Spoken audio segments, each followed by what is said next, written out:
नमस्कार, माउन्टेन संवादमा स्वागत छ। म सचिता बुढाथोकी। माउन्टेन संवादमा आज हामी राष्ट्रिय प्रजातन्त्र पार्टी राप्रपाको विषयमा संवाद गर्दैछौँ। राष्ट्रिय प्रजातन्त्र पार्टी राप्रपाको महाधिवेशन नजिकिँदैछ। यही मङ्सिर 11, 12 र 13 गते हुँदैछ। यसको तयारी कहाँसम्म पुग्यो र सँगसँगै आगामी नेतृत्व, नीति र कार्यक्रम के कस्ता हुनेछन्, यो विषयमा संवाद गर्नेछौँ। र सँगसँगै अहिले पछिल्लो समय बहसमा आएको विषय हो गणतन्त्र, सङ्घीयता र धर्मनिरपेक्षता। यो विषयमा पनि हामी संवाद गर्नेछौँ र संवादको लागि हामीसँग हुनुहुन्छ राष्ट्रिय प्रजातन्त्र पार्टीका अध्यक्ष तथा पूर्व उपप्रधान मन्त्री कमल थापाज्यू। यहाँलाई स्वागत छ। धेरै धेरै धन्यवाद। आराम हुनुहुन्छ? देश दौडामा हुनुहुन्थ्यो है यहाँ? हजुर। अहिले त अब हामी संवाद गरिरहेका छौँ।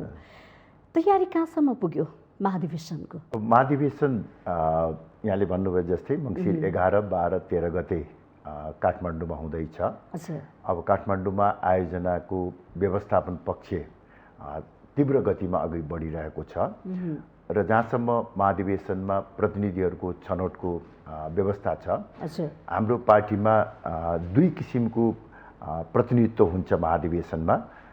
एउटा संरचनागत प्रतिनिधित्व, गाउँपालिका, नगरपालिकादेखि प्रदेश कार्य समितिसम्मका अध्यक्षहरू स्वत पदेन महाधिवेशन प्रतिनिधि हुन्छन्।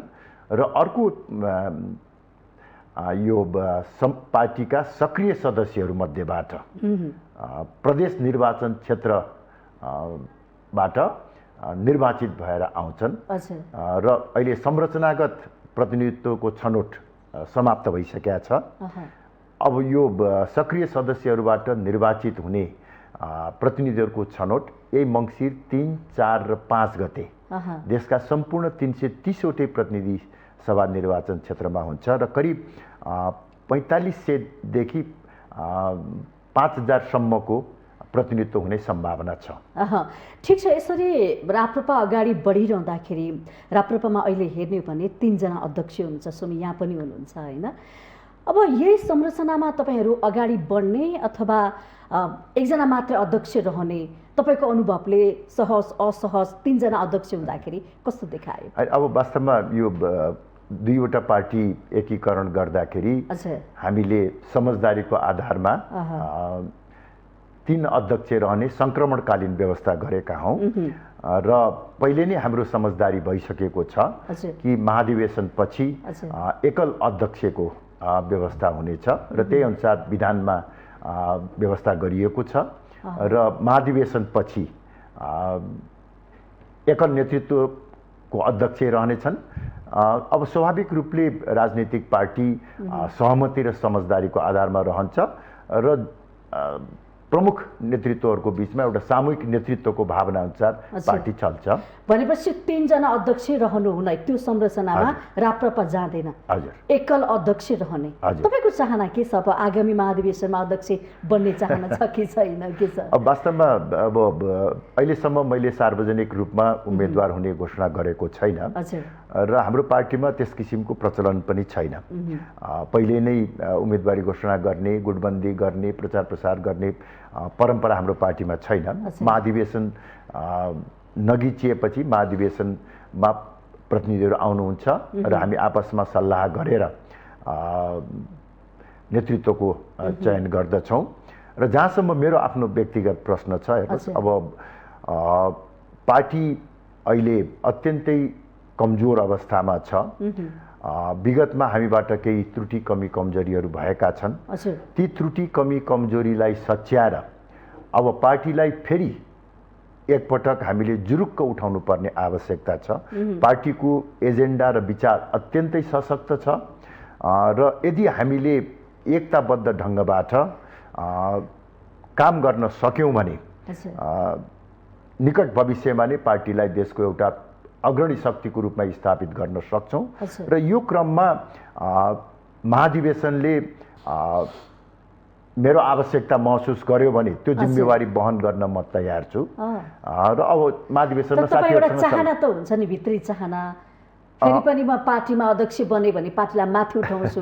यहाँले भन्नुभयो कमी कमजोर त्रुटिहरू विगतमा भए त्यसलाई चाहिँ म मनन गरेर अझ बढी पार्टीलाई एउटा बलियो पार्टी हैन एउटा जनताको पार्टी बनाउँछु भनिरहनु भएको छ नि। यहाँको चाहना चाहिँ अलि हो कि जस्तो पनि हैन, वास्तवमा निश्चय पनि हेर्नुहोस् मैले अहिले पलायन हुने बारे सोचेकै छैन, किनभने 62-63 को परिवर्तन पछि सिङ्गो देश गणतन्त्रमय भयो, धर्मनिरपेक्षतातर्फ गयो, संघीयतातर्फ गयो। त्यो बेलामा हामीले नेपालको निमित्त गणतन्त्र, धर्मनिरपेक्षता र संघीयता उपयुक्त हुँदैन, हिन्दू राष्ट्र, राज संस्था सहितको प्रजातन्त्र र सुदृढ स्थानीय स्वायत्त शासन प्रणाली उपयुक्त हुन्छ भन्ने फरक विचार बोकेर हामी अघि बढ्यौं र हामीले निरन्तर सङ्घर्ष गर्यौं। त्यस क्रममा कहिले जेल पनि जानु पर्यो, कहिले प्रहरीको लाठी प्रहार पनि खानु पर्यो, अनेक किसिमका सङ्घर्ष हामीले गर्दै गयौं र जनताले हामीलाई संविधान सभाको दोस्रो निर्वाचनबाट कांग्रेस र कम्युनिस्ट पछिको तेस्रो ठुलो शक्तिको रूपमा स्थापित गराए र त्यो एउटा अभियानको नेतृत्व गर्ने सौभाग्य मैले पाएको थिएँ। तर निर्वाचन कमजोर रह्यो त्यतिखेर प्रश्न उठाए जनताले। हजुर हो, जहाँ अब यो संविधान निर्माण भइसकेपछि हाम्रा केही कमी कमजोरीहरू भए। पार्टीलाई ठुलो बनाउने नाउँमा हामीले कतिपय एउटा अप्रासङ्गिक किसिमको, असहज किसिमको सम्झौताहरू पनि गर्दै जानु पर्यो र यो स्थितिमा अहिले हामी आइपुगेका छौँ, अहिले कमजोर अवस्थामा छौँ। त्यसकारणले जुन विचारलाई लिएर मैले एउटा वैकल्पिक शक्ति निर्माण गर्ने सङ्कल्प गरेको थिएँ, जसमा पछि गएर धेरै साथीहरूको सहयोग मैले पाएँ, त्यो अभियानलाई अहिले कमजोर रहेको अवस्थामा छोडेर जानु सायद मेरो नैतिकताले दिँदैन र यसलाई एउटा बलियो सङ्गठन र एउटा बलियो सम्भावना का साथ स्थापित गराएर अनि बिस्तारै विश्राम गर्नु चाहिँ उपयुक्त हुन्छ भन्ने मेरो चाहना छ। तर मेरो चाहना मात्रै सबै कुरा हैन, महाधिवेशन पार्टीभित्र हेर्ने भने राप्रपाको गतिविधि हेर्ने भने त भनौँ न राजेन्द्र लगायतका नेताहरूले, विक्रम पाण्डे, धवल शमशेरले त अब नेतृत्व हामीले लिनुपर्छ भनिरहनु भएको छ। अलि खोसिएको जस्तो देख्यो नि। त्यो हुँदैन, त्यो ठिक छ, मलाई लाग्छ के त्यो राम्रो हस्तान्तरणको कुरा पनि आएको छ नि त। हैन, खुसीकै कुरा हो कि वास्तवमा के भनेदेखि नयाँ पिँढी युवाहरूले हामी पनि नेतृत्व लिन सक्षम छौँ, हामीलाई त्यो मौका प्राप्त भयो भन्ने चाहना राख्नु एउटा सकारात्मक कुरा हो, पार्टीको एउटा उज्जवल भविष्यको सङ्केत पनि हो। त्यसलाई मैले नकारात्मक रूपमा लिएको छैन। तर अहिले जुन किसिमको एउटा सङ्कट छ, जुन कमजोर अवस्थामा पार्टी रहेको छ र यसलाई माथि उठाउनको निमित्त हामीले नयाँ पुराना सबै एक भएर जानुपर्ने आवश्यकता छ। कसैलाई विस्थापित गरेर, कसैलाई निषेध गरेर, कसैलाई असफल र असक्षम साबित गरेर यो अभियान हामीले पुरा गर्न सक्दैनौँ। त्यसकारण अहिलेको आवश्यकता भनेको एकता हो। यो महाधिवेशन पनि एकताको महाधिवेशन हो र यो महाधिवेशनले एकताको सन्देश दिन सक्नु पर्दछ। यद्यपि अब हामी नेतृत्व चयनमा सर्वसम्मत हुन सकेनौँ भने पनि पार्टीलाई एकताबद्ध राख्ने सङ्कल्प गरेर यो महाधिवेशनलाई हामीले टुङ्ग्याउनु पर्ने हुन्छ। जहाँसम्म अब चाहिँ नयाँ पिँढी यो भन्छन् यो महाधिवेशनको कस्तो खालको नीति, कस्तो खालको कार्यक्रम, कस्तो खालको नेतृत्व आउला भन्ने एउटा जनचाहना पनि छ के अपेक्षा हो। कस्तो देख्नुहुन्छ तपाईँ? अब मलाई लाग्छ के भन्नु, आम जनताले राष्ट्रिय प्रजातन्त्र पार्टी बलियो होस् भन्ने चाहेको छ। खास गरी काङ्ग्रेस र कम्युनिस्टको विगत 14-15 वर्षको गतिविधिको कारणले गर्दा जनता वाक्क दिक्क भएका छन्। यो 62-63 को परिवर्तनपछि जुन बाटोबाट देशलाई अगाडि बढाउन खोजियो, जुन अवधारणा देशमा लाद्ने काम भयो, त्यो करिब असफल प्रमाणित भइसकेको छ र यसका प्रमुख संवाहकहरू काङ्ग्रेस र कम्युनिस्टहरू अहिले विकृति र विसङ्गतिको दलदलमा फँसेका छन्। संक्षेपमा भन्ने हो भने लोकतन्त्रको आवरणमा अहिले सर्वसत्तावाद हावी छ। धर्मनिरपेक्षताको आडमा नेपालको परम्परागत धर्म संस्कृति र परम्परालाई समाप्त पार्ने षड्यन्त्र भइरहेको छ। केही सीमित राजनीतिक दलका सीमित नेताहरूको सिन्डिकेटले मुलुकमा भ्रष्टाचार र ब्रह्मलुट कायम गरेको छ। बाह्य शक्तिको चलखेल र प्रभाव तीव्र रूपले बढेर गएको छ। नेपाल अन्तर्राष्ट्रिय शक्तिहरूको रणनीतिक प्रतिस्पर्धा स्थल बन्न सक्ने खतरा देखिएको छ। यी सब कारणले गर्दाखेरि अब जनताले महसुस गरिसकेका छन् कि 62-63 पछि अवलम्बन गरिएको विचारधारा र मार्गचित्र असफल भयो र यसका प्रमुख संवाहक कांग्रेस र कम्युनिस्टहरू अहिले सिद्धान्तविहीन भएका छन्, सिद्धान्तबाट च्युत भएका छन् र उनीहरू भ्रष्टाचारको दलदलमा फँसेका छन् र जनताले विकल्प खोजिराखेका छ। म यहाँनिर के जोड दिन चाहन्छु भने विकल्पलाई तपाईले आवश्यक रूपमा लिन सक्नु भएन। जसरी कांग्रेस र कम्युनिस्ट असफल भए, सिद्धान्तहीन भए, जसरी तपाईले भनिरहनु भएको छन्, कमजोर देखिएर हो, जनता पनि असन्तुष्टहरू छन् र पोखिरहेका पनि छन्। यो बेला खोइ त मौकाको फाइदा उठाएर हामी गर्दैछौँ त, त्यसैको निमित्त यो हामीले पार्टी एकता गर्यौं। अब महाधिवेशन गर्दैछौँ। यो महाधिवेशन सकिने बित्तिकै हामी देशव्यापी रूपमा हिन्दू राष्ट्र र राज संस्थाको पुनर्स्थापना, भ्रष्टाचारको विरोध, धर्म परिवर्तनको विरोध र बेरोजगारी समस्या समाधानको निमित्त देशव्यापी रूपमा आन्दोलन गर्छौं र जनतालाई हामी स्पष्ट रूपमा बुझाउने प्रयास गर्छौं कि राष्ट्रिय प्रजातन्त्र पार्टी नै अहिलेको अवस्थामा उपयुक्त विकल्प हो र वास्तवमा त्यही हो पनि। किन भन्दा हेर्नुस्, अहिले यहाँ अरू पार्टीहरू पनि छन् जसले आफूलाई विकल्पको रूपमा प्रस्तुत गरिराखेका छन्, तर उनीहरूले कांग्रेस र कम्युनिस्टको भन्दा फरक विचार र बाटो दिन सकिराखेका छैन। केवल पात्र परिवर्तनको कुरा गरिराखेका छन्। पात्र परिवर्तन हुँदैमा हो, पात्र परिवर्तन पनि आवश्यक छ, तर पात्र परिवर्तन हुँदैमा मात्रै सबै समस्याको समाधान हुँदैन। यहाँ प्रणालीमा पनि परिवर्तन गर्नुपर्ने छ र त्यो पात्र र प्रणाली दुवै परिवर्तन गर्ने फरक विचार बोकेको राजनीतिक दल भनेको राष्ट्रिय प्रजातन्त्र पार्टी हो। र अर्को एउटा सानो कुरा म निवेदन गर्न चाहन्छु कि कांग्रेस र कम्युनिस्ट पछि देशव्यापी रूपमा संगठन भएको पार्टी राप्रपा मात्रै हो। अहिले पनि हामी संगठनात्मक र कमजोर छौं, चुनाव हामीले हारेका छौं, तर देशका 6743 वडामा राप्रपाको उपस्थिति रहेको छ। त्यसकारणले यदि हामीले ठीक ढंगबाट जनताको घर दैलोमा गएर जनतालाई अहिलेको अवस्थाका बारेमा बुझाउन सक्यौं भने र राप्रपाको विकल्पको बारेमा हामीले जनतालाई बुझाउन सक्यौं भने मलाई लाग्छ हामीले छोटो समयमा नै एउटा अप्रत्याशित परिणाम हासिल गर्न सक्छौं र राप्रपालाई देशको अग्रणी शक्ति बनाउन सक्छौं। यहाँले पटक पटक भन्नुभएको छ यो व्यवस्था, जनसंघीयता, गणतन्त्र, हैन, जुन छ धर्मनिरपेक्षता, यो व्यवस्था फेल भइसक्यो, असफल भइसक्यो, यसबाट हामी यो प्रणालीबाट अगाडि बढ्न सक्दैनौँ। अब राज संस्था सहितको प्रजातन्त्र हैन ल्याउनुपर्छ भन्ने कुरा गर्नुभएको छ।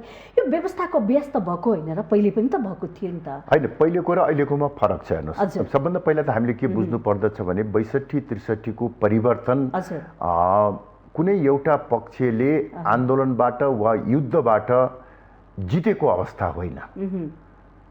आन्दोलनको अन्त्य वैशाख 11 गते राजा ज्ञानेन्द्रबाट भएको शाही घोषणापछि भएको थियो र आन्दोलनको अन्त्य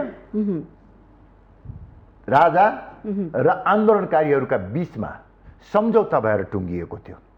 त्यो सम्झौताको मूल मर्म भनेको 2047 सालको संविधान अर्थात् संवैधानिक राज संस्था सहितको संविधानको जगमा टेकेर संविधान सभाको चुनाव गर्ने र संविधान सभाबाट नयाँ संविधान बनाउने सहमति भएको। तर त्यसको ठीक विपरीत आन्दोलनको रापतापमा बाह्य शक्तिको दबाव र प्रभावमा षड्यन्त्रपूर्ण ढंगबाट संविधान सभाको चुनाव हुनु अगावै 47 सालको संविधानलाई विस्थापित गरेर अन्तरिम संविधान बनाइयो र त्यो अन्तरिम संविधानमा धर्मनिरपेक्षता, गणतन्त्र र संघीयता कायम गरियो। त्यो वास्तवमा जनताको म्यान्डेट थिएन। जनताको म्यान्डेट त संविधान सभाको चुनाव गर र चुनावबाट नयाँ व्यवस्था बनाऊ भन्ने थियो। तर त्योभन्दा अगाडि नै एक प्रकारले भन्ने हो भने षड्यन्त्रपूर्ण ढङ्गबाट यी मान्यताहरू स्थापित गरे। यसमा हो परोक्ष रूपमा राजनीतिक पार्टीहरूले यो एजेन्डा बोकेर गएका हुन् चुनावमा, तर जनताको प्रत्यक्ष अभिमत यसमा प्राप्त भएको छैन। त्यसकारणले यो विषय उठाइरहँदाखेरि राप्रपाले यो विषय आजभोलि उठाइरहेको छ नि, यो विषय उठाउँदाखेरि कतै राजनीतिक धार्मिक रूपमा द्वन्द्व निम्तिने हो कि हैन? जस्तो कि अहिलेको व्यवस्था अब शान्ति जस्तो छ, ठिकै छ, जनताहरू पनि खुसी नै छन्, किन यो गिज्जाइरहेको हो राप्रपाले भन्ने कुरा पनि आएको छ। हैन, हेर्नुस् एउटा के भन्छन्, वास्तवमा राप्रपाले अहिले मात्र यो कुरा उठाएको होइन, मैले अघि पनि भनिहालेँ। तर बेला बेलामा चर्चामा आज हामीले 62-63 को परिवर्तन पछि नै एक प्रकारले हो भने शिरमा कफन बाँधेर आफ्नो ज्यानलाई हत्केलामा राखेर यो संघीय गणतन्त्र र धर्मनिरपेक्षता नेपालको निमित्त उपयुक्त हुँदैन भन्ने सङ्घर्ष गरेर हिँडेका हौँ। त्यसका अहिले मात्र उठाएको होइन। जहाँसम्म अब हामीले उठाएको विचारको कारणले द्वन्द्व हुन्छ कि भन्ने प्रश्न छ, वास्तवमा हामीले उठाएको विचारको कारणले होइन, अहिले मुलुकमा कायम रहेको व्यवस्था र अवधारणाको कारणले गर्दा, यसको अन्तर्विरोधको कारणले गर्दा देश सङ्कटमा परेको छ र द्वन्द्वको अवस्थामा छ। उदाहरणको लागि म तपाईँलाई भनौँ, धर्मनिरपेक्षताको आडमा अहिले जुन ढङ्गबाट चाहिँ नि सनातन धर्मलाई विस्थापित गर्ने प्रयास भएको छ, हिन्दू र बुद्ध धर्मलाई विस्थापित गरेर विदेशी धर्म र संस्कृति लाद्ने काम भएको छ। केही राजनीतिक दलहरूले अल्पसङ्ख्यकलाई खुसी पार्ने नाउँमा भोटको राजनीतिको कारणले गर्दाखेरि बहुसङ्ख्यक जनताको पहिचान र आस्थामाथि आक्रमण गर्ने काम गरिरहेका छन्। यही प्रवृत्ति निरन्तर रूपमा कायम भयो भने सामाजिक सद्भाव र एकता खलबलिन्छ र द्वन्द्व कायम हुन सक्छ। र अहिले त्यस अर्को पनि उदाहरण, राज संस्थालाई पाखा लगाएपछि देश अभिभावकविहीन भएको छ, बाह्य शक्तिको चलखेल र प्रभाव बढेर गएको छ। अहिले एमसीसी, बीआरआई लगायतका जुन विवाद देखिन्छ, यो बाह्य शक्तिहरूको रणनीतिक प्रतिस्पर्धाको प्रतिफल हो। यसले गर्दाखेरि मुलुक द्वन्द्वमा फस्न सक्ने खतरा छ। संघीयता देशको अर्थतन्त्रले धान्नै सक्दैन। यो अनावश्यक रूपमा तपाईँको 7वटा प्रदेशमा दर्जनौं मन्त्रीहरू बनाउनु पर्ने, 100औं संख्यामा सांसदहरू बनाउनु पर्ने, जसको के प्रयोजन छ? त्यसले चाहिँ देशमा द्वन्द्वको स्थिति निम्ताइराखेको छ। यी कारणले गर्दा 14 वर्षको अभ्यास गरिसक्यौँ हामीले गणतन्त्रको विषयमा चर्चा। म आउँदैछु। त्यसकारणले मैले निवेदन गर्न खोजेको कुरा के हो भने, हामीले उठाएको विचारको कारणले गर्दा हिन्दू राष्ट्र वा राज संस्था वा सुदृढ स्थानीय स्वायत्त शासनको कारणले गर्दा द्वन्द्व आउने होइन। अहिलेकै व्यवस्थालाई हामीले निरन्तरता दियौँ भने द्वन्द्व आउँछ र राष्ट्र विघटनमा जान सक्ने खतरा, विदेशी हस्तक्षेप अझ बढ्न सक्ने खतरा देखिन्छ। जहाँसम्म अब गणतन्त्रले के समस्या पार्यो भन्ने प्रश्न छ, हेर्नुहोस्, वास्तवमा हरेक व्यक्तिको जीवन त आफ्नो ढङ्गबाट चलिराखेकै छ, तर राष्ट्रको जीवनको अवस्था हेर्नुहोस्, अहिले आजको दिनको हेर्नुहोस् न अवस्था। आज बन्द छ, आज बन्द छ र राजनीतिक रूपमा सरकार जनताबाट निर्वाचित होइन, सर्वोच्च अदालतको परामादेशबाट गठन भएको सरकार छ।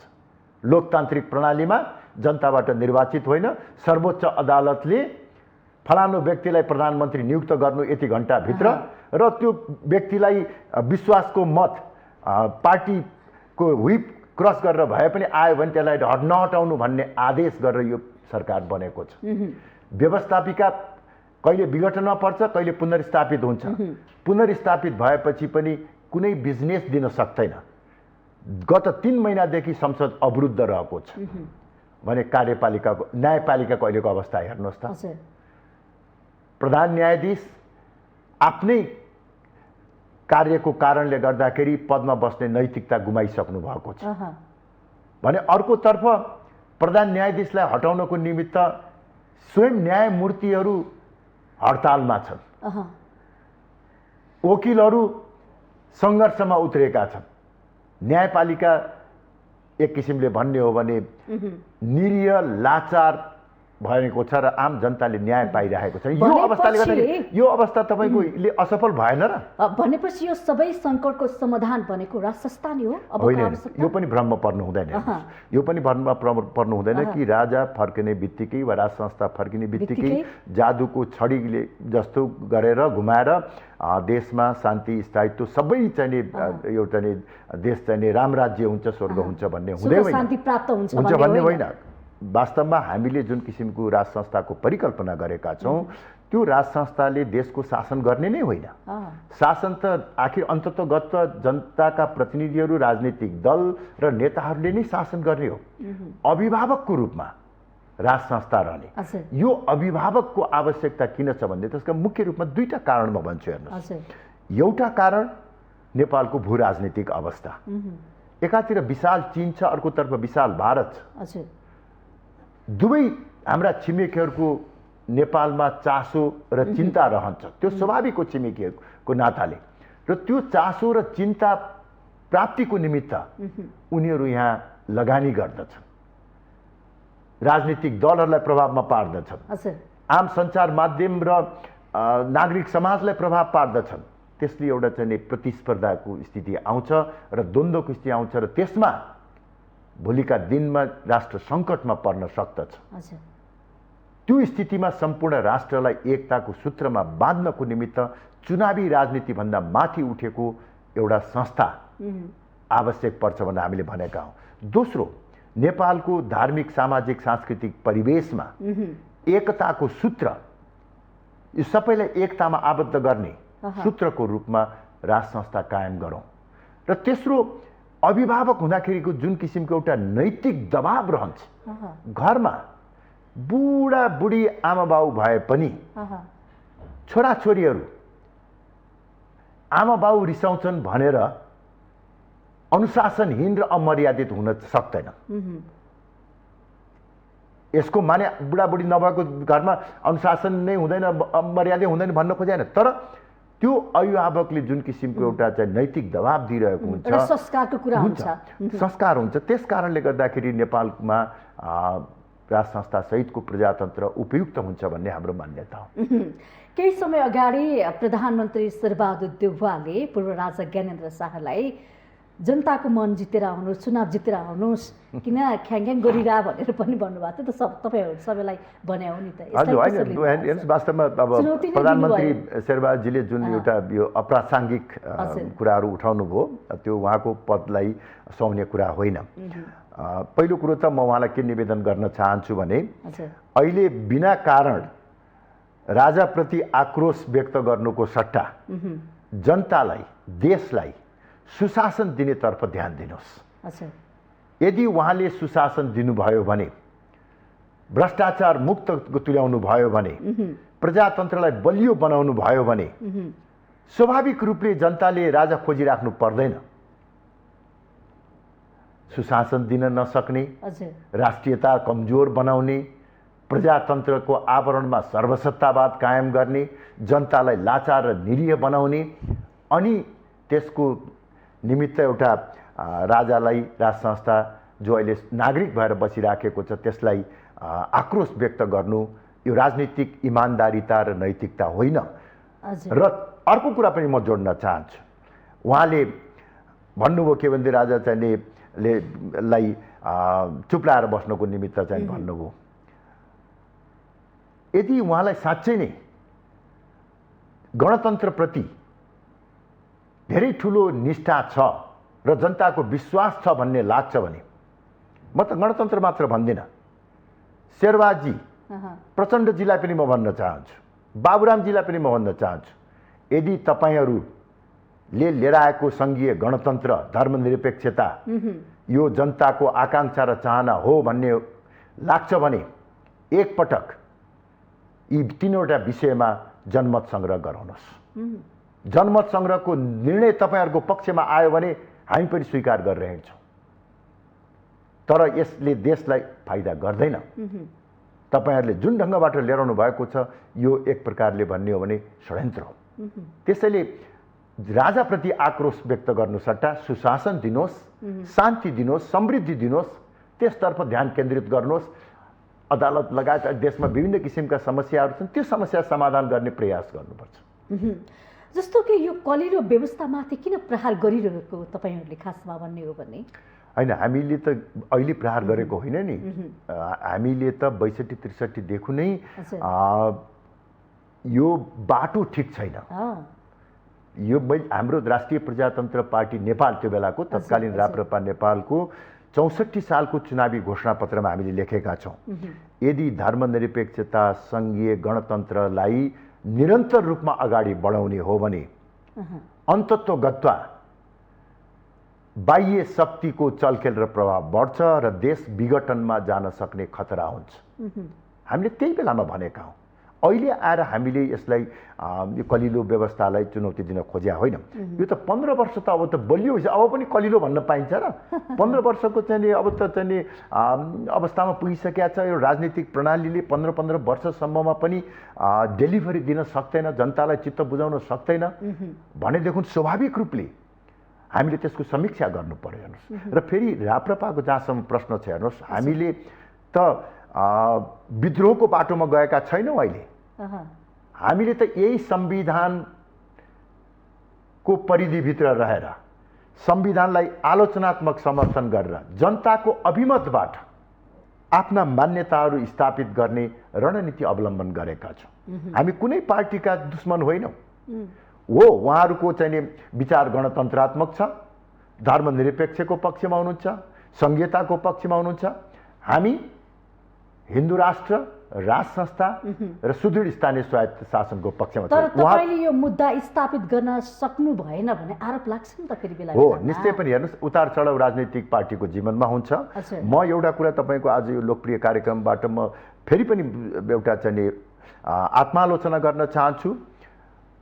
72 सालसम्म, खास गरी भन्ने हो भने 62-63 देखि 72-73 सम्म हामीले ठिक बाटोबाट हिँडेका थियौँ।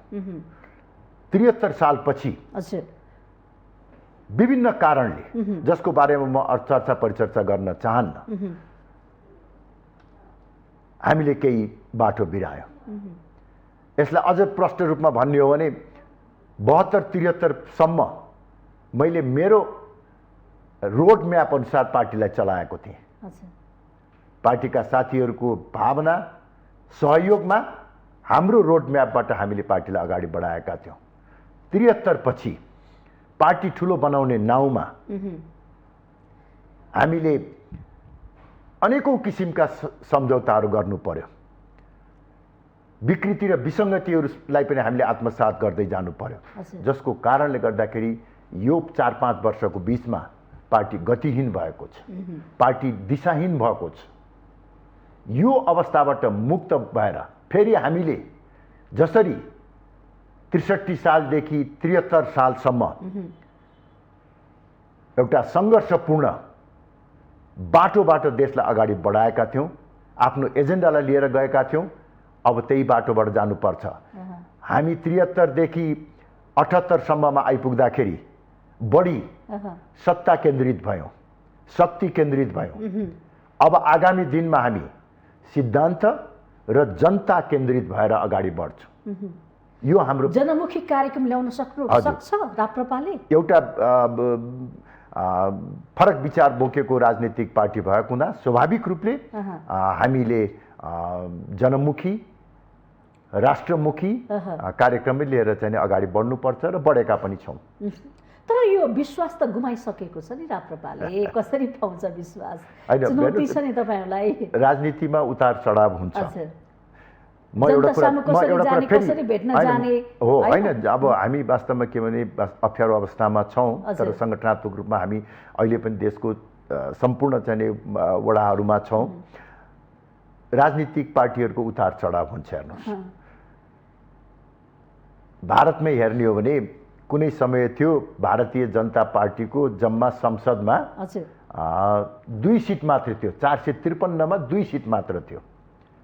45 वर्ष 50 वर्षको सङ्घर्षपछि आज भारतीय जनता पार्टी भारतको एउटा सर्वशक्तिशाली पार्टीको रूपमा स्थापित भएको छ।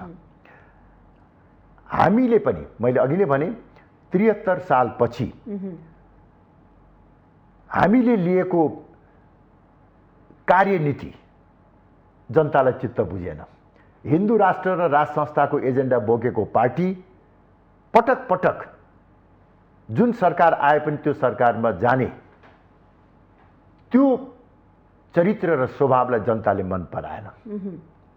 त्यो स्वीकार्नुहुन्छ? निश्चय पनि, त्यो समयमा निश्चय पनि। अब त्यसको कारणहरू छ हेर्नुहोस्, मैले अघि पनि भने के भनेदेखि मेरो स्वेच्छाले गएको, म त हेर्नुहोस् अब खास गरी केपी ओलीको सरकारमा रहँदाखेरि मलाई अहिले पनि आत्मसम्मान र गौरवको महसुस हुन्छ। हेर्नुहोस्, हामीले जुन किसिमबाट नेपालको राष्ट्रिय स्वाभिमानमा 1 इन्च पनि आँच आउन नदिकन भारतीय नाकाबन्दीलाई अन्त्य गर्यौँ।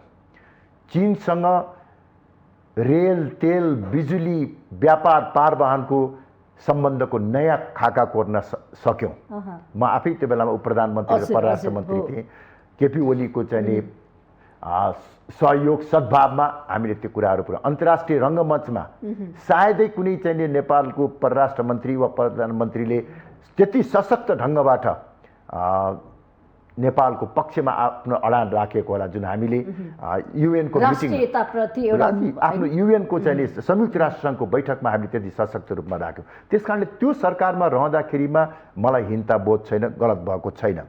त्यसपछि म आज यो पनि तपाईँलाई खुलासा गर्छु। हेर्नुहोस्, त्यसपछि जब केपी ओलीको सरकारलाई विस्थापित गरेर प्रचण्डले आफ्नो नेतृत्वमा सरकार बनाउन खोज्नुभयो, त्यो बेलामा प्रचण्डजीले भनेको मलाई अहिले पनि सम्झना छ, कमलजी तपाईले परराष्ट्र मन्त्रालयमा बसेर राम्रो काम गर्नुभयो, तपाईलाई मेरो सहयोग चाहिन्छ, तपाईको सम्पूर्ण टिमलाई यथा पुरानै हैसियतमा मेरो सरकारमा सहभागी भइदिनुहोस् भनेर चाहिँ उहाँले भन्नुभएको थियो। मैले भने प्रचण्डजी तपाईको सदाशयताको निमित्त धन्यवाद, तर तपाई जुन मान्यताको आधारमा सरकार बनाउन खोजिराख्नु भएको छ योसँग म सहमत छैन भनेर मैले प्रचण्ड प्रधानमन्त्री उम्मेदवार हुँदाखेरि विपक्षमा भोट हालेको हुँ। तर त्यसपछि पार्टी एकताको निमित्त यति ठुलो दबाव भयो र त्यो एकताको निमित्त सरकारमा सहभागी हुनुपर्ने बाध्यकारी शर्त रह्यो। यद्यपि म जान्न भनेको भएदेखि सरकारमा मलाई कसैले जबरजस्ती हात समातेर लाने त होइन, तर पार्टीका साथीहरूले अहिले यो जुन नयाँ पुस्ता भनेर चाहिँ हिँडिराख्नु भएको छ उहाँहरू नै हो मलाई भन्ने। उहाँहरूले नै मलाई के भन्नुभयो भने केही फरक पर्दैन दाइ, दाइ सरकारमा नगएपछि अरू गएर त केही कामै छैन भन्ने कुरा गर्नुभयो र म एक प्रकारले सायद अलमलमा परेँ। सरकारमा गएँ, तर सरकारमा गएको दिनदेखि मैले सफोकेसन चाहिँ महसुस गर्न थालेँ र सरकारबाट कहिले बाहिर निस्किन सकिन्छ भन्ने रात दिनको मेरो चाहिँ सोचाइ थियो। जब नेपाली कांग्रेस र माओवादीले तत्कालीन प्रधान न्यायाधीश सुशीला कार्कीको विरुद्धमा महाभियोगको प्रस्ताव दर्ता गर्यो, त्यसलाई मैले एउटा चाहिँ आधार पाएँ, यो प्रजातन्त्र र न्यायपालिका माथिको हनन हो, त्यसकारणले गर्दाखेरि अब यही बेलामा हामी सरकारबाट बाहिर हिँड्नुपर्छ भनेर मैले फेरि प्रचण्डजीलाई भने, प्रचण्डजी अब म चाहिँ सरकारबाट बाहिर निस्किने भए तपाईँको म प्रतिको स्नेह सद्भावमा कुनै कमी छैन, तर मैले मेरो बाध्यता चाहिँ तपाईँले बुझ्दिनुहोस् भनेर उहाँले मलाई बालुवाटारमा उहाँको चाहिँ निवासमा जाँदाखेरि उठेर जाने बेला उहाँले मलाई हात समातेर होइन कमलजी पुनर्विचार गर्नुहोस् है भनेर भन्नुभएको थियो। तर मैले त्यहाँबाट फर्केर आएर पार्टीको बैठकबाट सरकारबाट अलग हुने निर्णय गरेँ। त्यसको परिणाम के भयो? फेरि पार्टी फुट्यो। यो अनेक विडम्बनाहरू छन्, अनुभव छ। यो अनुभवबाट हेर्नुहोस्, अब मैले कतिपय कुराहरू मेरो कतिपय मेरो गल्तीले पनि होला, कतिपय अब यो सबै कुराको निमित्त अरूलाई दोष यसकारण दिन मिल्दैन किनभने म पार्टीको अध्यक्ष भएपछि मलाई कसैले जबरजस्ती गराएको त होइन नि, तर साथीहरूको जुन सल्लाहलाई मैले चाहिँ आधार मानेर चाहिँ अगाडि बढ्न खोज्दाखेरि केही कमी कमजोरीहरू भयो। अब यसबाट पाठ सिकेर मैले अघि पनि भनेको छु, हेर्नुहोस् महाधिवेशनको यो पूर्व सन्ध्यामा आम नेपाली जनतालाई म के निवेदन गर्न चाहन्छु भने अब राष्ट्रिय प्रजातन्त्र पार्टी सत्ता र शक्ति केन्द्रित होइन, सिद्धान्त र जनता केन्द्रित भएर अगाडि बढ्छ। जसरी उहाँले पहिला हामीलाई विश्वास गर्नुभएको थियो, एकपटक फेरि हामीलाई विश्वास गर्नुहोस्, हामीबाट अब कुनै विश्वासघात हुँदैन भन्ने कुरा म फेरि पनि मानिसबाट कहिले काहीँ गल्ती हुन्छ हेर्नुहोस्, तर गल्ती महसुस गरेर सुधार्न खोजेपछि त्यसले फेरि मौका पाउनुपर्छ भन्ने मलाई लाग्छ। र यो पनि म त यहाँलाई भन्न चाहन्छु के भनेदेखि हाम्रो जहाँसम्म हाम्रो निष्ठा छ, हेर्नुहोस् आजको भोलि नै हिन्दू राष्ट्र र राज संस्था पुनर्स्थापना हुन्छ भनेर हामी यो पार्टीमा लागेका होइनौँ। समय लाग्न सक्छ, सके हाम्रो कार्यकालमै हामी गरौँला। होइन, यदि यो विचारलाई हामीले चाहिँ नेपालको निमित्त आवश्यक छ भन्ने ठान्छौँ भने आज भएन भने पनि भोलिका दिनमा नयाँ पिँढीले फेरि यसलाई अघितिर बढाएर लिएर जान्छ। र एक दिन हेर्नुहोस्, अब सुचिता बहिनीलाई म चाहिँ यहाँ के चाहिँ स्मरण गराउन चाहन्छु भने अब आजको 5-10 वर्ष पछाडि हामी सक्रिय राजनीतिमा हुन्छ कि हुँदैन त्यो थाहा छैन, तर हेर्नुहोला एक दिन नेपालमा हिन्दू राष्ट्र स्थापना हुन्छ। आउँछ हिन्दू राष्ट्रको बारेमा ग्यारेन्टी छ। त्यो सपना देखिसक्नु भयो? सपना होइन, यो चाहिँ यथार्थ म देखिराखेका छु। हिन्दू राष्ट्र चाँडो स्थापना हुन्छ। राज संस्थाको निमित्त हामीले अझ बढी सङ्घर्ष गर्नुपर्छ। त्यसको लागि त चुनौती धेरै छन्, आधारहरू पनि बनाउनु पर्ने होला। कसरी अगाडि बढ्नुहुन्छ त? अब यो पार्टीमै तपाईँलाई समर्थन छैन अनि पार्टीभित्र त अब चाहिँ कति समर्थन छ भने त्यो महाधिवेशनबाट थाहा पाउने कुरा हो। हेर्नुहोस्, पार्टीका कार्यकर्ता साथीहरूले यो पार्टी मूल्य मान्यतालाई कति महत्त्व देलान् भन्ने पनि निश्चय पनि। हेर्नुहोस्, अब वास्तवमा के भनेदेखि यो पार्टीको स्थापना कालमा हामीले यो फरक धारको पार्टी खडा नगरेको भए त्यो बेलाका हाम्रा अग्रज नेताहरू जोसँग हामीले सँगै काम गरेका थियौँ, एउटै पार्टीमा बसेर, ती अग्रज नेताहरू समेत परिवर्तन जनताको चाहना हो भनेर गणतन्त्र धर्मनिरपेक्ष संहिताको पक्षमा लागेको बेलामा केही जुनियर साथीहरूलाई साथमा लिएर यो विचार हामीले चाहिँ लिएर अगाडि बढाएको, त्यसमा हामीले अनेक किसिमका सङ्घर्ष गरेका छौँ। मेरो आफ्नो टाउको फुटेको छ, हो। त्यस कारणले यो विचारलाई हामीले पछि गरे। हेर्नुहोस्, अब हामी दोस्रो यो के अरे संविधान सभामा 26 सिट लिएर त्यहाँ पुग्न नसकेको भए संविधान सभाको पहिलो सभाले धर्मनिरपेक्षता, गणतन्त्र र संघीयता अपरिवर्तनीय हुन्छ भनेर लेखेको थियो। मैले त्यसपछि हामी जबसम्म संविधान सभामा पुगेँ, गिरिजा बाबु, प्रचण्डजी लगायत सारा चाहिँ नेताहरू भएको बैठकमा मैले भने, खास गरी प्रचण्डजी 47 सालको संविधानमा केही विषयहरू अपरिवर्तनीय लेखेको हुनाले तपाईँले बन्दुक बोकेर विद्रोहमा जानुभयो। अहिले तपाईँ अब त्यही कुरा दोहोऱ्याउनुहुन्छ र केही विषयहरूलाई अपरिवर्तनीय लेख्नुहुन्छ भने हामीले पनि विद्रोहमा जानुपर्ने हुन्छ। तपाईँ त बन्दुक उठाउन सक्नुहुन्छ भने म त चाहिँ एउटा सैनिकको सिपाहीको छोरा हुँ, बन्दुक चलाउन मैले पनि जान्दछु। त्यो अवस्थामा देशलाई नपुर्याउनुहोस् भनेर हामीले हो हिन्दू राष्ट्र राज संस्था स्थापना गर्न सकेनौँ, तर यी मान्यताहरू परिवर्तन हुन सक्छन्, जनताले चाह्यो भने परिवर्तन हुन सक्छन् भन्ने मान्यता स्थापित गरौँ। यसरी यो र त्यही कारणले गर्दा जनभावना आज भोलिको जनभावना बुझ्नु भएको छ त? हिजोको जनभावना त्यो थिएन भने तपाईँले स्वीकारिरहँदाखेरि आजको जनभावना हिन्दू राष्ट्र राज संस्था छ? होइन, हिजो पनि नभए होइन। मैले अघि नै भने त्यो त एक किसिमले जनताको अभिमतबाट भन्दा त्यो षड्यन्त्रपूर्ण ढङ्गबाट स्थापित गरियो र कतिपय ठाउँ अवस्थामा जनतालाई भ्रम पनि पारियो। जनताले संहिता भन्ने बुझेकै थिएन। धर्मनिरपेक्षताको के हुन्छ अर्थ, यसले के असर पर्छ भन्ने जनताले बुझेकै थिएन। धर्मनिरपेक्ष कुरा गर्ने हो भने त अहिले दसैँ तिहारमा त बढी बिदा पाइएको छ। यो बिदाको निमित्त एउटा अभियान अभ्यासमै छ होइन, बिदाको निमित्त चाहिँ कुराहरू होइन। वास्तवमा चाहिँ त्यो पनि एउटा प्रश्न बन्न सक्छ, पक्ष होला, एउटा पक्ष होला। तर मूल रूपमा के हो भन्दाखेरि हेर्नुहोस्, हामी नेपाली हौँ। नेपाली भनेको के, नेपालीको पहिचानको आधार के, विदेशी र नेपालीहरूको बिचमा छुट्याउने आधार के, त्यो पहिचानको आधार भनेको हाम्रो धर्म, संस्कृति र परम्परा हो।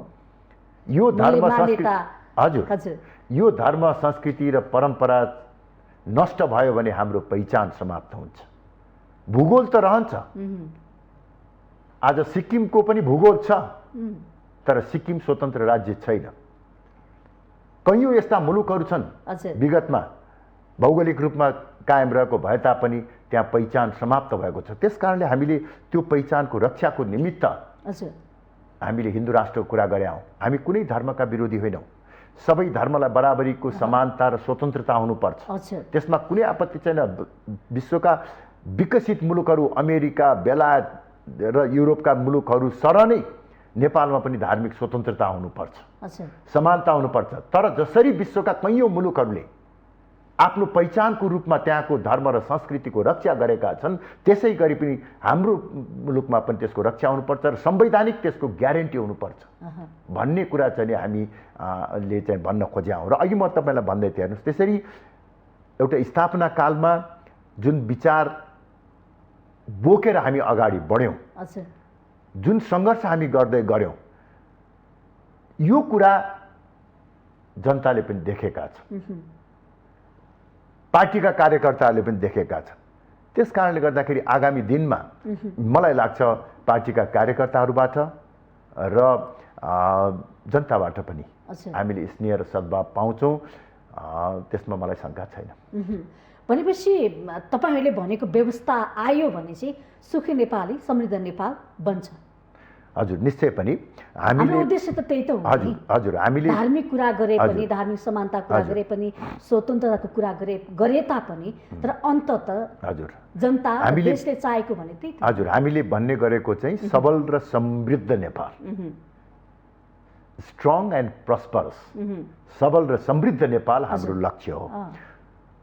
हामीले कसैलाई पनि निषेध नगरिकन राजादेखि माओवादीसम्म, हामीले अझ विप्लव माओवादी भन्ने गर्छौँ, सम्म अटाउने नेपाली संस्करणको मौलिक प्रजातन्त्रको विकास गरौँ।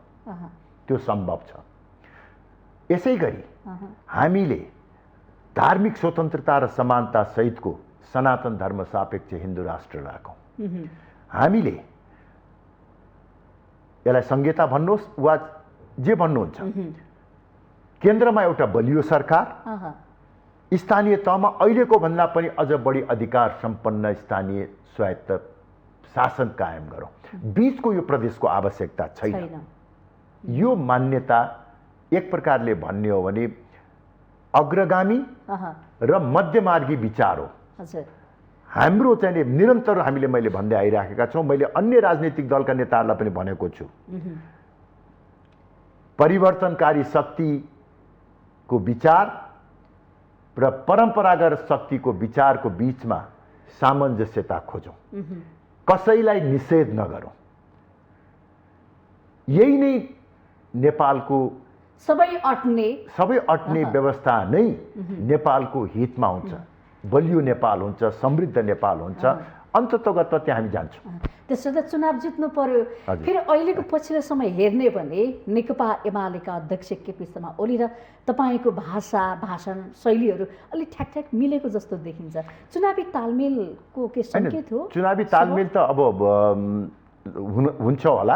अब कोसँग हुन्छ अहिले हामीले केही भन्न सकेका छैनौँ। त्यसको निमित्त हाम्रो निमित्त सबै पार्टीहरूसँग सहकार्य गरेरै जाने हाम्रो नीति हो। हेर्नुहोस्, हाम्रो विचारमा मौलिक भिन्नता छ। हेर्नुहोस्, विचारमा मौलिक भिन्नता छ, तर राष्ट्रियताको सवालमा, जनजीविकाको सवालमा, विकास निर्माणको सवालमा हामी अन्य राजनीतिक दलहरूसँग सहकार्य गरेर जान सक्छौँ। हेर्नुहोस्, र एमालेसँग पनि चुनावी तालमेल हुन्छ। जहाँसम्म एमालेकोसँग र केपी ओलीजीसँगको निकटताको कुरा छ, हेर्नुहोस्, वास्तवमा उहाँको सरकारमा रहेर मैले करिब 9-10 महिना कति काम गर्ने मौका पाएँ। त्यसबाट म प्रभावित भएको हो। हेर्नुहोस्, खास गरी राष्ट्रियताको संरक्षण र सम्वर्धन गर्ने सवालमा उहाँको स्पष्ट दृष्टिकोण मैले त्यस बेला पाएको हुँ, सहयोग पाएको हुँ। र दोस्रो कुरो हेर्नुहोस्, केपी ओलीको सरकारको पछिल्लो कार्यकालमा धेरै विवादास्पद निर्णयहरू भए, तर एउटा निर्णयको निमित्त मैले मात्र होइन, सिङ्गो मुलुकले केपी ओलीलाई जस दिन्छ। त्यो हो नेपालको चुच्चे नक्सा, लिम्पियाधुरा समेत समेटिएको जुन चुच्चे नक्सा चाहिँ कालापानी लिम्पियाधुरा समेटिएको चाहिँ जुन नक्सा लाई संवैधानिक मान्यता दिलाउनु भयो। यद्यपि तत्काल हामीले त्यो भूमि प्राप्त गर्न नसके तापनि त्यो भूमिमाथिको हाम्रो अधिकारलाई सदियौँसम्म कायम गर्ने जुन काम गर्नुभएको छ, त्यस कारणले गर्दाखेरि पनि म केपी ओली सँग अलिकति प्रभावित भयो। समयको लागि यहाँलाई धेरै धेरै धन्यवाद। हस्, धन्यवाद। हजुर, आज हामीले कार्यक्रम माउन्टेन संवादमा राष्ट्रिय प्रजातन्त्र पार्टी राप्रपाका अध्यक्ष कमल थापाज्यूलाई निम्त्याएका थियौँ। कार्यक्रमबाट म पनि ओझेल पर्छु। माउन्टेन टेलिभिजन HD हेर्दै गर्नुहोला। नमस्कार।